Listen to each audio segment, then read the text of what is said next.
கிறிஸ்துவுக்குள் பிரியமான என் அன்பு சகோதர சகோதரிகளே, ஆண்டவரும் இரட்சகரும் மீட்பருமான இயேசு கிறிஸ்துவின் நாமத்தினாலே உங்களை வாழ்த்துகிறேன், வரவேற்கிறேன். கர்த்தராகிய தேவன் தாமே உங்களை ஆசீர்வதிப்பாராக. பிரியமானவர்களே, இன்றைய நாளிலே நாம் கர்த்தருடைய வார்த்தையை தியானிக்க போகிறோம். ஏசாயாவின் புத்தகத்திலே 41ஆம் அதிகாரம் 10ஆம் வசனத்தை நாம் வாசித்து நாம் தியானிக்க போகிறோம். ஏசாயா 41:10. நீ பயப்படாதே, நான் உன்னுடனே இருக்கிறேன். திகையாதே, நான் உன் தேவன். நான் உன்னை பலப்படுத்தி உனக்கு சகாயம் செய்வேன். என் நீதியின் வலது கரத்தினால் உன்னை தாங்குவேன் என்று இந்த ஏசாயா தீர்க்கதரிசியின் மூலமாக கர்த்தராகிய தேவன் தீர்க்க தரிசனமாக நமக்கு சொல்லுகிறார். பயப்படாதே என்றதான ஒரு வார்த்தை வேதத்தில் 365 முறை வருகிறது. பயப்படாதே என்றதான வார்த்தை.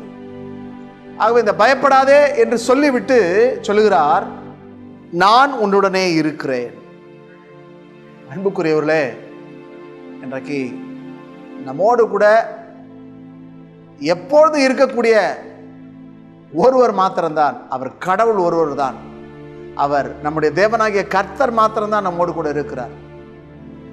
நம்முடைய தாயோ தகப்பனோ சகோதரர்களோ சகோதரிகளோ அல்லது நம்முடைய நண்பர்களோ நம்முடைய உறவினர்களோ அல்லது நம்முடைய மனைவி மக்களோ யாருமே நம்மோடு கூட நிரந்தரமாய்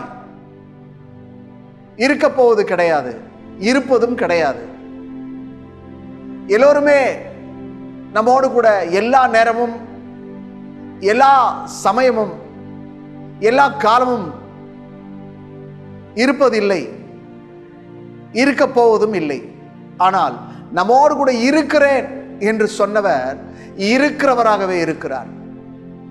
அவர் தம்முடைய தாசனாகிய மோசேயிட்ட சொல்லும் பொழுது சொல்லுகிறார், நான் இருக்கிறவராகவே இருக்கிறேன் என்று சொன்னார். நான் உன்னோடு கூட இருக்கிறேன் என்று சொன்னார். மோசேயை முதல் அவர் அழைக்கும் பொழுது நான் இருக்கிறவராகவே இருக்கிறேன் என்று சொல்லிதான் மோசேயை அழைத்தார்.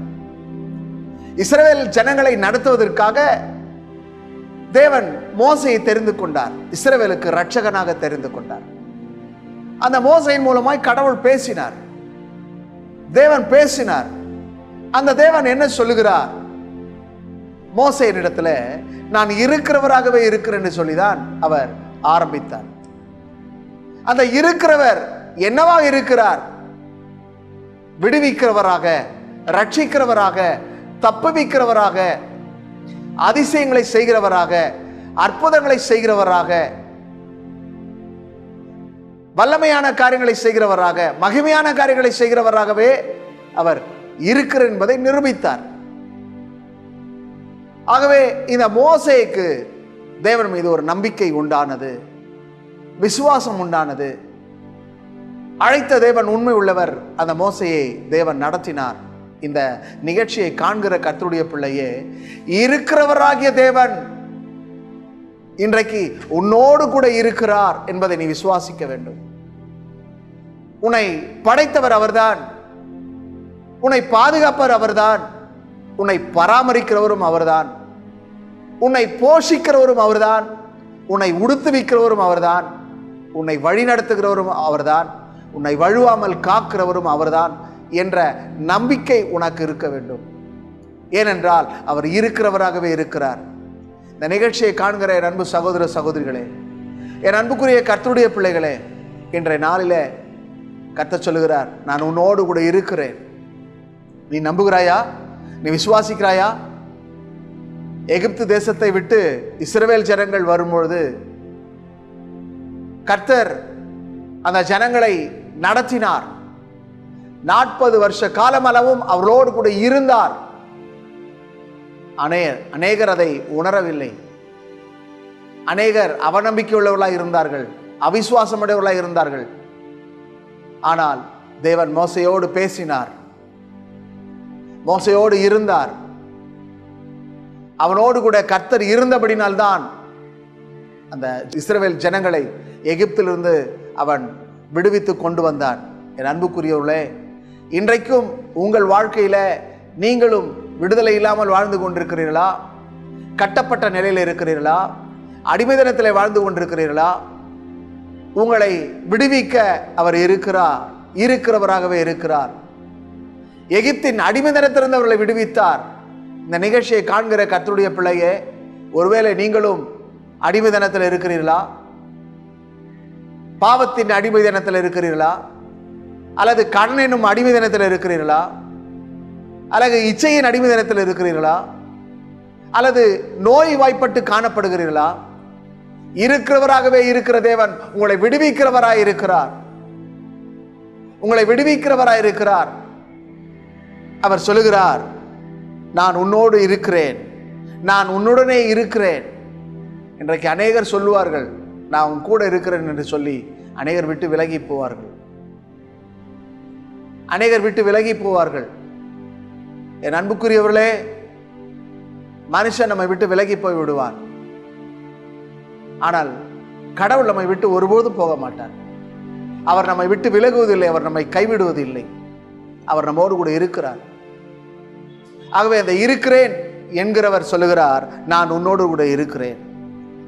எரேமியா 1 அதிகாரத்தில் எரேமியாவின் புத்தகத்தில் வாசிக்கும் போது இங்கே சொல்லப்பட்டிருக்கிறது 1:8, நீ அவர்களுக்கு பயப்பட வேண்டாம், உன்னை காக்கும்படி நான் உன்னுடனே இருக்கிறேன்.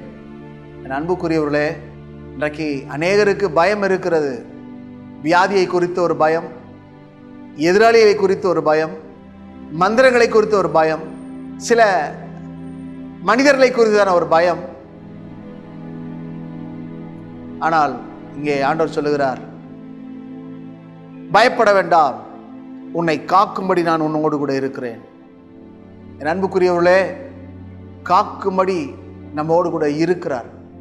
அவர் நம்மை காக்கிறவராக இருக்கிறார். அவர் மாறாதவர். அவருடைய வாக்கு மாறாதது, அவருடைய கிருபை மாறாது, அவருடைய அன்பு மாறாதது, அவருடைய வாக்குத்தத்தங்கள் மாறாதது. என் அன்புக்குரியவர்களே, நான் உன்னோடு கூட இருக்கிறேன் என்று சொல்லுகிறார். உன்னை காக்கும்படிக்கு நான் உன்னோடு கூட இருக்கிறேன். தாய் தன் பிள்ளையை மறந்தாலும் கர்த்தர் ஒருபோதும் மறக்க மாட்டார். ஸ்திரீயானவள் தன் பிள்ளைக்கு இறங்காமல் தன் பாலகனை மறப்பாலோ, அவர்கள் மறந்தாலும் நான் உன்னை மறப்பதில்லை என்று கர்த்தர் சொல்லுகிறார். ஆகவே சங்கீதக்காரர் சொல்வது போல, என் தாயும் என் தகப்பனும் என்னை கைவிட்டாலும் கர்த்தரனை சேர்த்துக் கொள்வார். ஆகவே பிள்ளைகளை காக்கக்கூடியவர்கள் பெற்றோர்கள் தான். ஆகவே அந்த பெற்றோர்கள் கூட பிள்ளைகளை கைவிட்டு விடுவார்கள். ஆனால் நம்மை படைத்த கடவுள், நம்மை சிருஷ்டித்தவர், நம்மை உண்டாக்கினவர், அவர் நம்மோடு கூட இருக்கிறார். காக்கும்படி கருவிலே நீ உருவான நாள் முதற்கொண்டு நீ கல்லறையில் போய் சேரும் வரைக்கும் அவர் உன்னோடு கூட இருப்பார். அவர் இருக்கிறவராகவே இருக்கிறார். உன்னோடு கூட இருக்கிறார். உன்னை வழிநடத்தும்படியாக உன்னோடு கூட இருக்கிறார்.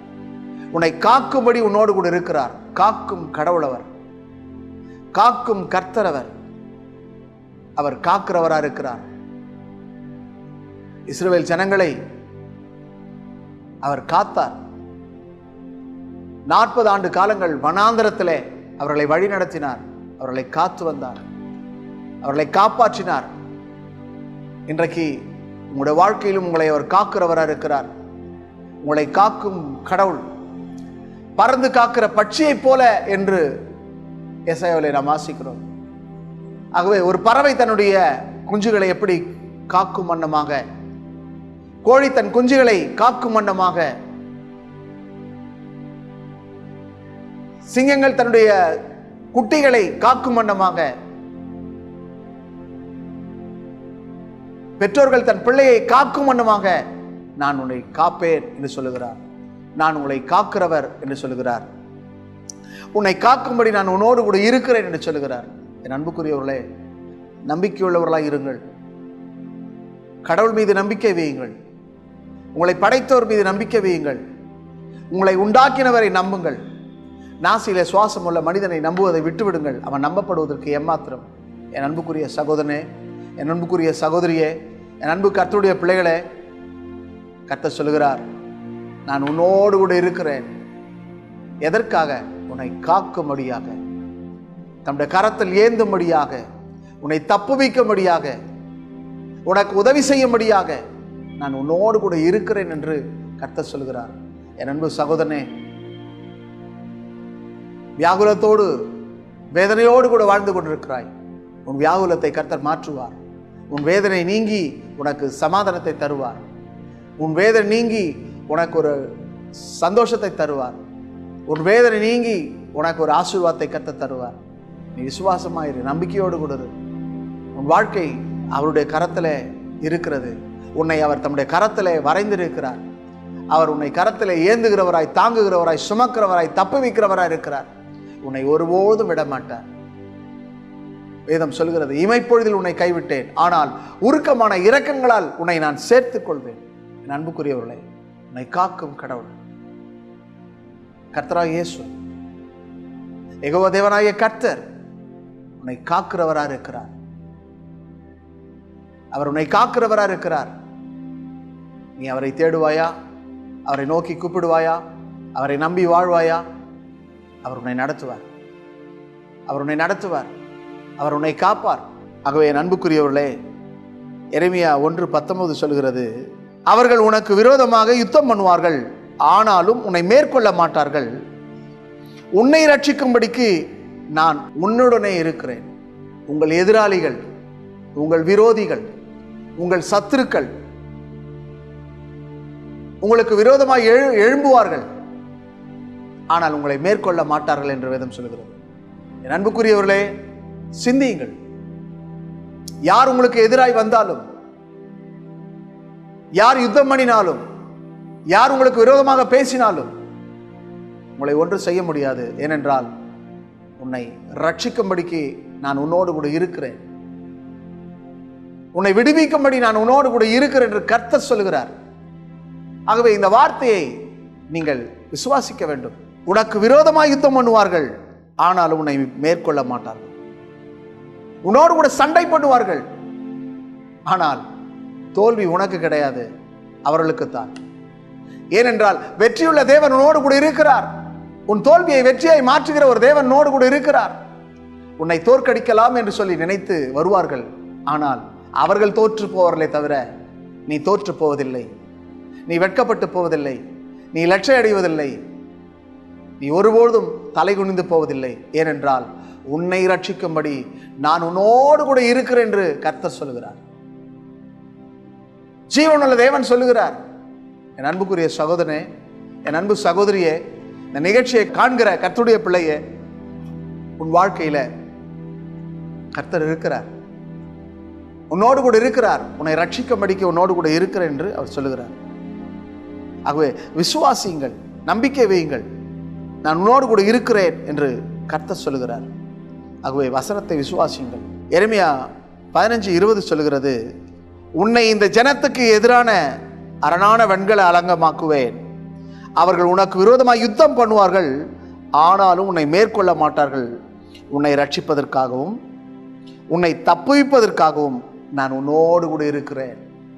உன்னை தப்புவிப்பதற்காக நான் உன்னோடு கூட இருக்கிறேன். இன்றைக்கு அநேகர் நமக்கு கஷ்டம் வரும்போது நம்ம விட்டு விலகி போய்விடுவார்கள். நம்முடைய வாழ்க்கையில் நாம் நலிந்த பிறகு நம்ம விட்டு விலகி போய்விடுவார்கள். நமக்கு ஒரு நெருக்கம் வரும்போது, நமக்கு ஒரு கஷ்டம் வரும்போது, நமக்கு ஒரு பாடு வரும்போது, நமக்கு ஒரு பிரச்சனை வரும்போது எல்லோரும் நம்மை விட்டு விலகி விடுவார்கள். ஆனால் நம்மை படைத்தவர், நம்மை உண்டாக்கினவர், நம்முடைய தேவனாகிய கர்த்தர் நம்மை ஒருபோது விட்டு விலகவே மாட்டார். அவர் சொல்லுகிறார், உன்னை தப்புவிக்கும்படி நான் உன்னோடு கூட இருக்கிறேன். ஆபத்து என்றாலே விட்டு விலகி போய்விடுவார்கள். நெருக்கப்படும் பொழுது நம்ம விட்டு போய்விடுவார்கள். நாம் கடன் பிரச்சனைகளை தவிக்கும் போது எல்லோரும் நம்மை விட்டு விலகி போய்விடுவார்கள். நம்முடைய வாழ்க்கையில எல்லோரும் நம்மை விட்டு விலகி போகலாம். ஆனால் நம்மை தப்புவிக்கும்படியாக, நமக்கு உதவி செய்யும்படியாக நம்மோடு கூட ஒருவர் இருக்கிறார். அவர் நம்முடைய தேவனாகிய கர்த்தர். அவர் எபேனேசராக இருக்கிறார். நமக்கு உதவி செய்யும்படியாக இருக்கிறார். அருமையானவர்களே, ராஜாவுக்கு மிக நெருக்கமானவன் தான் தானியேல். ராஜா தானியேலை அதிகமா நேசிக்கிறவரா தான் இருந்தார். ஆனால் தானியேலை ராஜா காப்பாற்ற முடியவில்லை, தப்புவிக்க முடியவில்லை. ஆனால் தானியேலின் தேவனாகிய கர்த்தர், ஜீவனுள்ள தேவனாகிய கர்த்தர் தானியேலை சிங்கத்தின் வாய்க்கு தப்புவித்தார். என் அன்புக்குரியவர்களே, இன்றைக்கு எவனை விழுங்கலாமோ என்று கர்ஜிக்கிற சிங்கம் போல பிசாசானவன் சுற்றித் திரிகிறான். உங்களுடைய எதிரிகள் உங்களை விழுங்கலாமோ என்று நினைக்கிறார்கள். உங்களுடைய எதிராளிகள், உங்கள் விரோதிகள், உங்கள் சத்துருக்கள் உங்களுக்கு விரோதமாக எழும்புகிறார்கள். ஆனாலும் உங்கள் சத்துருக்களின் கைக்கு அவர் தப்புவிக்கிறவராக இருக்கிறார். உங்கள் எதிராளிகளின் கைகளுக்கு அவர் தப்புவிக்கிறவராக இருக்கிறார். உங்களுக்கு விரோதமாக எழும்புகிறவர்களின் கைக்கு கர்த்தர் உங்களை தப்புவிக்க வல்லவராக இருக்கிறார். என் அன்புக்குரிய கர்த்தருடைய பிள்ளைகளே, சிந்தியுங்கள். உங்கள் வாழ்க்கையில மாற்றங்களை கர்த்தர் உண்டாக்குவார். நீங்கள் விசுவாசியுங்கள், நம்பிக்கை வையுங்கள். நான் உன்னோடு கூட இருக்கிறேன். எதற்காக? உன்னை தப்புவிக்கும்படியாக, உன்னை தப்புவிக்கும்படியாக நான் உன்னோடு கூட இருக்கிறேன். இன்றைக்கு அநேகர் நேசிக்கிறவர்கள், நம்மை அதிகமாக நேசிக்கிறேன் என்று சொல்லக்கூடியவர்கள் நம்மை தப்புவிக்க முன்வர மாட்டார்கள். அவர்கள் தப்பித்தால் போதும் என்று ஓடிவிடுவார்கள். கடவுள் அப்படி அல்ல. யார் நமக்கு உதவி செய்யாவிட்டாலும் நமக்கு அவர் உதவி செய்கிறவராக இருக்கிறார். நம்மை அவர் தப்புவிக்கிறவராக இருக்கிறார். தானியேலை சிங்கங்களின் வாய்களுக்கு தப்புவித்தவர் நம்மையும் தப்புவிக்க வல்லவராக இருக்கிறார். என் அன்புக்குரிய சகோதரனே, ஒருவேளை கடன் பிரச்சனையில் நீங்கள் இருக்கலாம். ஐயோ, இந்த கடனிலிருந்து எனக்கு தப்புவிக்க வழி இல்லையேன்னு சொல்லி புலம்பிக் கொண்டிருக்கலாம். கர்த்தராகிய தேவன் உங்கள் கடன்களிலிருந்து உங்களை தப்புவிக்க வல்லவராக இருக்கிறார். ஒருவேளை உங்கள் நோயிலிருந்து உங்களை காப்பாற்ற முடியவில்லை, ஒருவேளை தப்புவிக்க முடியவில்லை, இந்த நோயிலிருந்து உங்களுக்கு விமோசனம் இல்லை என்று சொல்லி மருத்துவர்கள் சொல்லலாம். இந்த நிகழ்ச்சியை காண்கிற கர்த்தருடைய பிள்ளையே, எப்படிப்பட்ட நோயா இருந்தாலும் சரி, 38 வருஷமாய் படுக்கையில் இருந்தவனை கர்த்தர் எழுந்து நடக்கும்படி செய்தார். 18 வருஷமாய் கூனியா இருந்தவளை நிமிரும்படி செய்தார். 12 வருஷமாய் பெரும்பாடோடு கூட மிகவும் வேதனைப்பட்ட அவஸ்தைப்பட்டு கொண்டிருந்தான அந்த பெரும்பாடு உள்ள ஸ்திரியை கர்த்தர் குணமாக்கினார். அவருடைய வல்லமை அவளை குணமாக்கினது. அவருடைய விசுவாசம் அவளை குணமாக்கினது. இந்த நிகழ்ச்சியை காண்கிற கர்த்தருடைய பிள்ளையே, கர்த்தருடைய வல்லமை இன்றைக்கு உன்னையும் குணமாக்கக்கூடியதாக இருக்கிறது, உன்னையும் தப்புவிக்கக்கூடியதாக இருக்கிறது. கடன் பிரச்சனையிலிருந்து கர்த்தர் உன்னை தப்புவிப்பார். நோயின் கொடூரத்திலிருந்து உன்னை கர்த்தர் தப்புவிப்பார். வியாதியின் சிறையிலிருந்து கர்த்தர் உன்னை தப்புவிப்பார். யோசேப்பை சிறையிலிருந்து கர்த்தர் தப்பிக்க உதவி செய்தார். சிறையிலிருந்து கர்த்தர் உன்னை தப்புவித்தார். இன்றைக்கு நீங்கள் எவ்விதமான சிறையில் இருந்தாலும் அவர் உங்களை தப்புவிக்க வல்லவராக இருக்கிறார். பாவ சிறையிலிருந்து, சாப சிறையிலிருந்து, வியாதியின் சிறையிலிருந்து, வறுமையின் சிறையிலிருந்து, தரித்திரத்தின் சிறையிலிருந்து, கடன் என்னும் சிறையிலிருந்து கர்த்தர் உங்களை தப்புவிக்க வல்லவராக இருக்கிறார். நீங்கள் செய்ய வேண்டிய காரியம், நான் உன்னோடு கூட இருக்கிறேன் என்ற வார்த்தையை விசுவாசிக்க வேண்டும், நம்ப வேண்டும். என் அன்புக்குரியவர்களே, நான் உன்னோடு கூட இருக்கிறேன் என்று சொன்னவர் உன்னை தப்புவிக்க வல்லவராக இருக்கிறார். நான் தப்புவிக்கும்படி உன்னோடு கூட இருக்கிறேன் என்று சொல்லி இருக்கிறார். நீங்கள் நம்புவீர்களா? நீங்கள் விசுவாசிப்பீர்களா? அப்படியானால் கர்த்தர் உங்களை கைவிட மாட்டார். கர்த்தர் நிச்சயமாய் உங்களை தப்புவிப்பார். என் அன்புக்குரியவர்களே, அடுத்த ஒரு வசனம் சொல்லுகிறது. யாத்ரா புஸ்தகத்திலே 3ஆம் அதிகாரம் 14ஆம் வசனத்தை நாம் மீண்டும் வாசித்து நாம் கடந்து செல்வோம். மோசே தேவனை நோக்கி, நான் இஸ்ரவேல் புத்திரரிடத்திற்கு போய் உங்கள் பிதாக்களுடைய தேவன் உங்களிடத்தில் என்னை அனுப்பினார் என்று அவர்களுக்கு சொல்லும்போது, அவருடைய நாமம் என்னவென்று அவர்களிடத்தில் கேட்டால் நான் அவர்களுக்கு என்ன சொல்லுவேன் என்றான். அதற்கு தேவன், இருக்கிறவராகவே இருக்கிறேன் என்று மோசேயினுடனே சொல்லி, இருக்கிறேன் என்பவர் என்னை உள்ளத்தில் அனுப்பினார் என்று இஸ்ரவேல் புத்திரரோடு சொல்வாயாக என்று சொன்னார். இந்த நிகழ்ச்சியை காண்கிற கர்த்தருடைய பிள்ளையே, நாம் ஆராதிக்கிற தேவன் இருக்கிறவராகவே இருக்கிறார். அவர் சமாதானத்தை கட்டளையிடுகிறவராக இருக்கிறார். உன் வாழ்க்கையில் வெற்றியை கட்டளையிடுகிறவராக இருக்கிறார். கொடூரமான கைக்கு உன்னை தப்புவிக்கிறவராக இருக்கிறார். பொல்லாதவர்களின் கைக்கு உன்னை தப்புவிக்க வல்லவராய் இருக்கிறார். ஆகவே இருக்கிறவராகவே இருக்கிறேன் என்று நீ அவர்களுக்கு சொல் என்று சொன்னார். ஆபிரகாமின் தேவன், ஈசாக்கின் தேவன், யாக்கோபின் தேவன் இருக்கிறேன் என்று அவர்களுக்கு சொன்னார். அப்படியே மோசே போய் இஸ்ரவேல் புத்திரரிடத்தில் சொன்னார். என் அன்புக்குரியவர்களே, ஆபிரகாமின் தேவனாகிய கர்த்தர் இன்றைக்கும் ஆசீர்வதிக்கிறவராய் இருக்கிறார், பெருக செய்கிறவராய் இருக்கிறார், திரள் கூட்டத்தின் தகப்பனாக மாற்ற வல்லவராய் இருக்கிறார். இந்த நிகழ்ச்சியை காண்கிற கர்த்தருடைய பிள்ளையே, கருப்பையிலே கருமுட்டைகள் இல்லை, கருத்தரிக்க முடியாது, பிள்ளை பாக்கியம் கிடைப்பது அரிது என்று சொல்லி கவலையோடு கூட இருக்கலாம். ஒருவேளை மருத்துவர்கள் கைவிட்டு இருக்கலாம். ஆபிரகாமுக்கு பிள்ளை இல்லாமல் இருந்தது, ஆனால் கர்த்தர் பிள்ளை உண்டாகும்படி செய்தார். வயது சென்ற ஆபிரகாமையும் சாராளையும் கர்த்தர் தொட்டார், கர்த்தர் ஆசீர்வதித்தார். அவர்கள் பிள்ளைகளை பெற்றார்கள். அவருடைய சந்ததி தான் இஸ்ரவேல் என்றதான ஒரு தேசம், ஒரு நாடு. என் அன்புக்குரியவர்களே, கர்த்தர் சொன்னபடியே இஸ்ரவேலை ஆசீர்வதித்தார், ஆபிரகாமை ஆசீர்வதித்தார், ஆபிரகாமுடைய வம்சத்தை, அவருடைய சந்ததியை பெருக செய்தார். அதே தேவன் இந்த நிகழ்ச்சியை காண்கிற உங்களுடைய வாழ்க்கையில பிள்ளை பாக்கியத்தை தருவார். உங்கள் சந்ததியை ஆசீர்வதிப்பார், உங்கள் குடும்பத்தை ஆசீர்வதிப்பார், உங்கள் பிள்ளைகளை ஆசீர்வதிப்பார், உங்கள் பிள்ளைகளின் பிள்ளைகளையும் இஸ்ரவேலுக்கு உண்டாக சமாதானத்தை உங்களுக்கு கொடுப்பார். அதில் எந்த விதமான சந்தேகம் இல்லை. அன்புக்குரியவர்களே, ஒருவேளை உங்கள் தொழில் முடங்கி காணப்படலாம், தொழில் வளர்ச்சி இல்லாமல் இருக்கலாம். இந்த நிகழ்ச்சியை காண்கிற உங்களுக்கு கர்த்தர் சொல்கிறார், நான் உன்னோடு கூட இருக்கிறேன், இருக்கிறவராகவே இருக்கிறேன், உன்னை ஆசீர்வதிக்கிறவராக இருக்கிறேன், உன் தொழிலை வெற்றியடை செய்கிறவராய் இருக்கிறேன் என்று கர்த்தர் சொல்லுகிறார். என் அன்புக்குரிய கர்த்தருடைய பிள்ளைகளே, இந்த நிகழ்ச்சியை காண்கிற கர்த்தருடைய பிள்ளைகளே, உங்களுடைய வாழ்க்கையை கர்த்தர் மாற்றுவார். ஒருவேளை உங்கள் பிள்ளைகள் சரியாக படிக்கவில்லை என்று சொல்லி கவலைப்பட்டு கொண்டிருக்கலாம். உங்களுடைய பிள்ளைகளுக்கு நல்ல ஞானத்தை, அறிவை, புத்தியை கர்த்தர் தருவார். உன் பிள்ளைகள் கர்த்தரால் போதிக்கப்படுவார். உன் பிள்ளைகளின் சமாதானம் பெரிதா இருக்கும். என் அன்புக்குரியவர்களே, நான் உன்னுடனே இருக்கிறேன் என்று சொன்னவர் இருக்கிறார். ஞானத்தை கொடுக்கிறவராக இருக்கிறார், அறிவை கொடுக்கிறவராக இருக்கிறார், புத்தியை கொடுக்கிறவராக இருக்கிறார், உன் தொழில் வளத்தை பெருக செய்கிறவராக இருக்கிறார், நீ கையிட்டு செய்கிற வேலை ஆசீர்வதிக்கிறவராக இருக்கிறார், நீ போகும்போது வரும்பொழுது உன்னை காக்கிறவராக இருக்கிறார். என் அன்புக்குரிய கர்த்தருடைய பிள்ளைகளே, இந்த நிகழ்ச்சியை காண்கிற என் அன்பு சகோதரனே, சகோதரியே, உன் வாழ்க்கையை கர்த்தர் ஆசீர்வதிக்க போகிறார். நீ விசுவாசிக்கிறாயா? நீ நம்புகிறாயா? இந்த ஏசாயா 41:10 சொல்லப்பட்டது போல, பயப்படாதே, நான் உன்னோடு கூட இருக்கிறேன் என்று சொன்னவர், இருக்கிறவராகவே இருக்கிறேன் சொன்னவர், இஸ்ரவேலை வழிநடத்தினவர், ஆபிரகாமை ஆசீர்வதித்தவர்.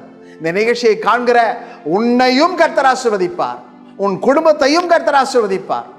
நிகழ்ச்சியை காண்கிற ஒவ்வொருடைய வாழ்க்கையிலும் கர்த்தர் ஜெயத்தை தருவார், சமாதானத்தை தருவார், சந்தோஷத்தை தருவார்.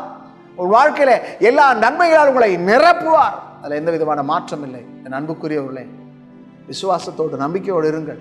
கர்த்தர் உங்களை ஆசீர்வதிப்பார். நாம் ஜெபம் செய்வோம். அந்த உள்ளத்தை திறந்து, ஆண்டவரே எனக்குள்ளே வாரும் என்று சொல்லிக்கொள்ளுங்கள். நான் இந்த வார்த்தையை நம்புகிறேன்னு சொல்லுங்கள், இந்த வார்த்தையை விசுவாசிக்கிறேன்னு சொல்லுங்கள். கர்த்தர் உங்களை ஆசீர்வதிப்பார். நல்ல பிதாவே, நல்ல வேளைக்கு நன்றியோடுமை துதிக்கிறோம். கிறிஸ்து இயேசுவை தேடும் என்ற இந்த நிகழ்ச்சியை காண்கிற ஒவ்வொரு கர்த்தருடைய பிள்ளைகளுக்காக, அவருடைய குடும்பங்களுக்காக ஜெபிக்கிறேன். நிகழ்ச்சியை காண்கிற ஒவ்வொருடைய வாழ்க்கையிலும் உடைய ஆசீர்வாதம் உண்டாகும்படி ஜெபிக்கிறேன். தோல்வியான வாழ்க்கை வெற்றியாக மாறும்படி ஜெபிக்கிறேன். வறுமை தரித்திரம் நீங்கும்படியா ஜெபிக்கிறேன். அவருடைய கடன்கள் மாறும்படி ஜெபிக்கிறேன். அவருடைய தொழில் ஆசீர்வதிக்கப்படும்படி ஜெபிக்கிறேன். உம்மை தேடுகிற இருதயம் வாழும் என்று சொன்னேன். ஒவ்வொருடும் வாழும்படியா ஜெபிக்கிறேன். பிரியமானவனே, ஆத்மா வாழ்கிறது போல எல்லாவற்றிலும் வாழ்ந்து சுகமாயிருன்னு சொன்னேன். ஒவ்வொரு சுகமாயிருக்கும்படி ஜெபிக்கிறேன். நிகழ்ச்சியை காண்கிற ஒவ்வொருடைய வாழ்க்கையில தெய்வீக மாற்றங்கள், ஆசீர்வாதங்களை தாரும், சாட்சியை உண்டு பண்ணும், பெரிய காரியம் செய்யும். இயேசு ரட்சக நாமத்தில் பிதாவே, ஆமென். கர்த்தர் தாமே உங்கள் ஒவ்வொருவரை ஆசீர்வதிப்பாராக. ஆமென்.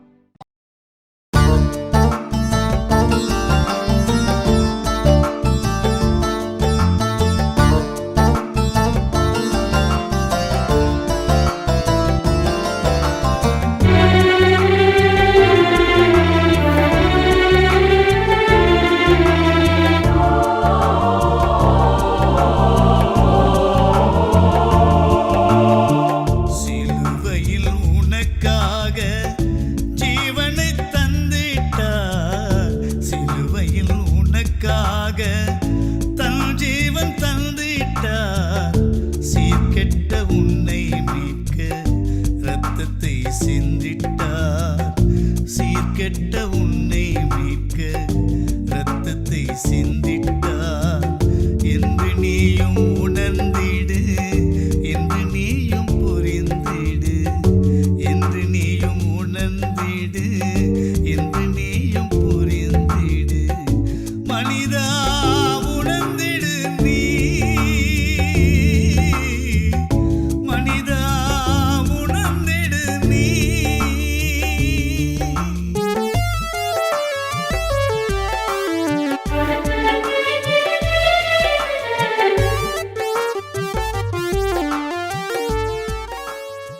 எங்களுடைய வங்கி கணக்கு எண் HDFC 501046622467. IFSC கோட் HDFC 004166 என்ற எண்ணிற்கு அனுப்புங்கள். கர்த்தர்தாமே உங்கள் ஒவ்வொருவரையும் நிறைவாய் ஆசீர்வதிப்பாராக என்று உங்களை அன்புடன் அழைக்கும் போதகர் ஜஸ்டின் பிரபாகரன்.